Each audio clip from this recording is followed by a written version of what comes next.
To news. నిర్లక్ష్యానికి నిలువుటద్దాల్లా మారాయి సర్కారీ ఆసుపత్రిలో.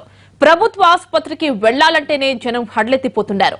కనీస సౌకర్యాలు కూడా అరకొరగానే ఉంటున్నాయి. నిన్న రాత్రి గాంధీ ఆసుపత్రిలో కరెంట్ నిలిచిపోవడంతో 4 రోగులు ప్రాణాలొదిలారు. కరెంట్ లేకపోవడం, జనరేటర్లు పనిచేయకపోవడంతో వెంటిలేటర్లు పనిచేయక 4 రోగులు మృతి చెందారు.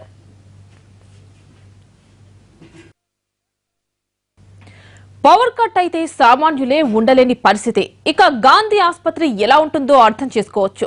కొన ఊపిరితో ఉన్న వారిని వెంటిలేటర్ పై ఉంచి వైద్యం చేస్తారు. అలాంటి వారికి ఏమాత్రం శ్వాస ఆడకున్నా ప్రాణాలు గాల్లో కలిసిపోతాయి. గాంధీ ఆసుపత్రిలో అదే జరుగుతోంది. శుక్రవారం రాత్రి 4 గంటలు పవర్ లేకపోవడం, 4 జనరేటర్లు ఉన్నా ఒక్కటి పని చేయకపోవడంతో రోగులకు మరణమే శరణ్యం అవుతోంది.